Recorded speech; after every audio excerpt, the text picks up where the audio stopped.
Hello everybody, Arturo Johnson here, and in today's video, I'm going to share with you the one problem with a successful business. And if you stick around to the end of this video, I'm going to share with you 4 important things that you can take from this video to implement into your business so that you don't make the same mistakes that most business owners make. And this will help you to grow your business and not fail like 90% of the businesses that start. So without further ado, let's go ahead and jump right in.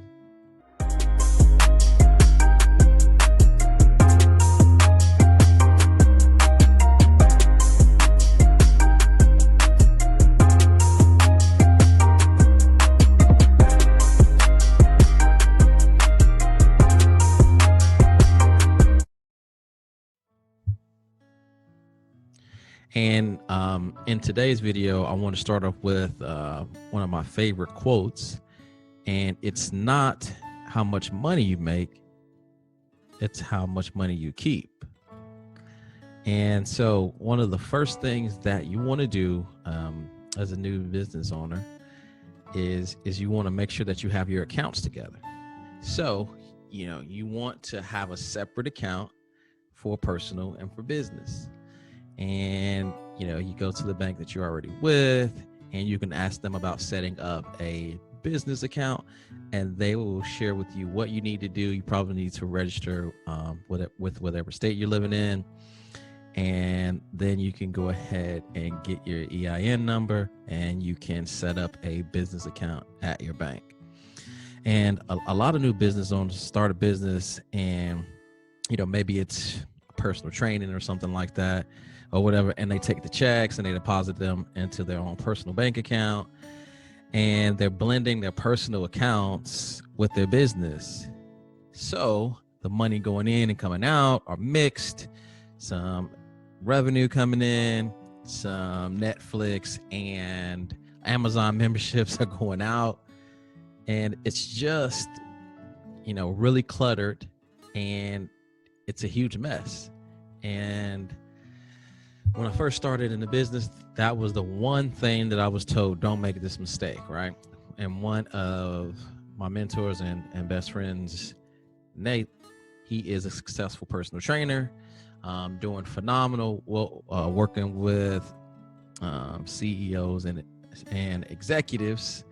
So if you're in the Nashville area and you're an executive and you're looking for a personal trainer to get you in shape, he's probably the man to go. As well as my wife, she is here in the Hendersonville area, and she is helping and empowering women to love themselves and really nurture and get them into a power state. And so but I digress. So the first thing that he mentioned to me was, go ahead and make sure that you separate things, because he said in his first year, he kept things together, and when it came down to tax time, it was a huge mess. He said that it was hours and hours of headache trying to do some accounting, and he really learned his lesson. And so, why is that important? And it's because it's messy. And when you're in business, if you see money in an account, you will think that you have more profits than you really do. And you'll end up spending more money than you actually should, or more money than you actually have. And that will ruin your profits. And, oh, by the way, if you get audited by the IRS, it's going to be an issue with you trying to prove, right, that this was a business expense or a personal one. So when it comes to those reasons, you want to make sure that you don't end up in a situation like that. And even if you do, you have the account to prove it, because all of the business things are coming out of one account, and it's just clean. And you don't want to have that last minute, terror in your heart that if, for some reason you did get audited and you don't have things together, that's really, really, really going to freak you out. And you're really going to be up the creek trying to prove which charge is for business and which charge is for personal. So I just highly recommend that you don't do that. And the second reason to that is for taxes, right? You want to set aside money for taxes every single month. So you want to make sure that you have an idea of what is for business and what isn't, because you want to make sure that you're paying the right amount of taxes. And, obviously, if this is, something that you're concerned about, consult with an accountant. This isn't tax advice. This is just some things that I've learned that could probably help you as a business owner when you're first getting started. So, consult with an accountant.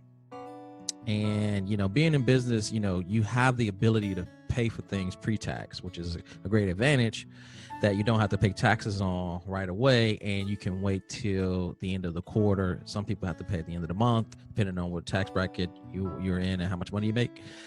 But for example, this makes your taxable income a lot lower, because you can write some of these things off and take deductions. And so, for example, if you have $100K and you spend $60,000 on business expenses, your taxable income could be around that $40,000. And so this lets you know how much you need to set aside each month or each quarter to pay your taxes, so that you don't acquire any penalties at the end of the year. And so that just kind of leads me to this last point of, to sum this point up, right? Which is, don't forget to pay your taxes. And, a lot of business owners starting out in business, if they're having to worry about keeping their business afloat, but now they are worrying about the IRS breathing down their neck, that is just a simple recipe for disaster. And so the last tip that I have is to keep your expenses low. And you don't want to have what we call life creep, to where as your income goes up, so does your expenses. And for me, I try to keep mine cheaper. So the more I make and the bigger my company grows, I try to become cheaper or live leaner in my personal life. Haven't gone out and bought a new car or made any big purchases. I just kind of let the money sit in there as a war chest to reinvest back into my business, and do those kind of things. And so let me see here on my notes. There's a good book called Profit First by Michael Michalowicz. And he takes you through step by step what accounts to open up, how to manage these accounts. And he uses his plate analogy for, these different plates that you have for your meals. And he says these are the same accounts that you need to have and how you need to manage them on a monthly basis. Definitely a phenomenal book. And I highly recommend you taking a look at that book. And it's called Profit First by Michael Michalowicz. And so, you want to make sure that you keep your expenses low. And the way that you kind of do that is you manage knowing what's profit and what's not. And then you want to put away some for quarterly taxes. And then that leaves you what you need for your expenses, as well as, figuring out what you need to operate your business every single month. And when you have those buckets of money, the ones that you can't touch, obviously for business overhead expenses, as well as the taxes. So that money's not there for you to spend. And then the rest is, okay, how much do I need to live off of? And then how much do I need to survive?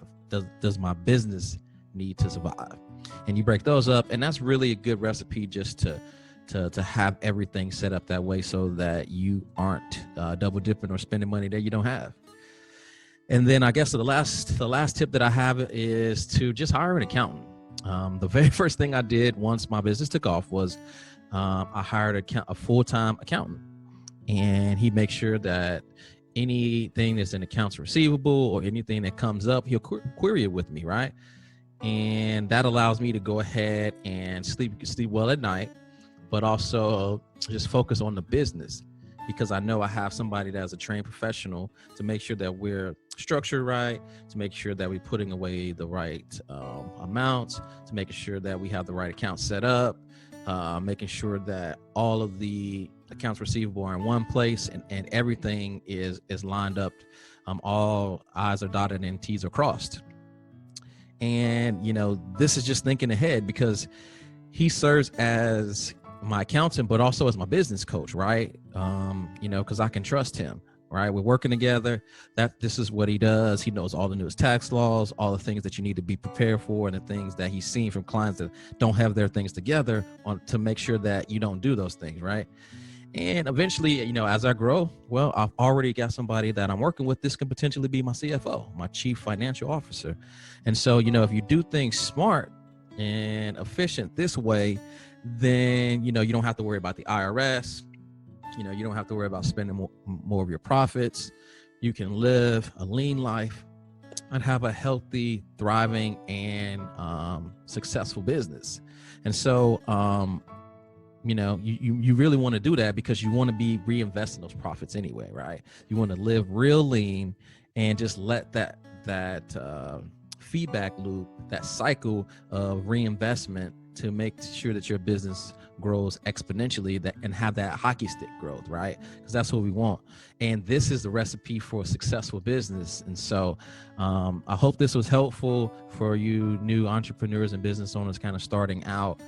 These are just some of the thoughts that I've had. And if you are a life insurance agent and you are looking for consistency or predictability in your business, and you want a simple process to have qualified leads and appointments booking fully automated into your calendar, click the link below and book a free strategy session, or watch the free training as I show you step by step how I've been able to help dozens of advisors, over 50 life insurance agents this year. And that number's growing. We're adding about 22 clients per month consistently. And so, we only have about 100 spots. So we're trying to finish out the year strong. So if you're a life insurance agent and you're just sick of doing it just the traditional way, go ahead and click the link below and book a strategy session, and we'll see if we can help you out. And lastly, if you like this video, go ahead and click the thumbs up, as well as subscribe to the video, the channel, right? I try to post 3 to 5 high quality videos just like this every single week, just to give back and give some value and just kind of share my experience for the things that I'm thinking through that I wish somebody would have told me when I first started in business. And hopefully some of this stuff is helpful. So without further ado, I hope you guys have a great week and also finishing out the year strong. Thank you.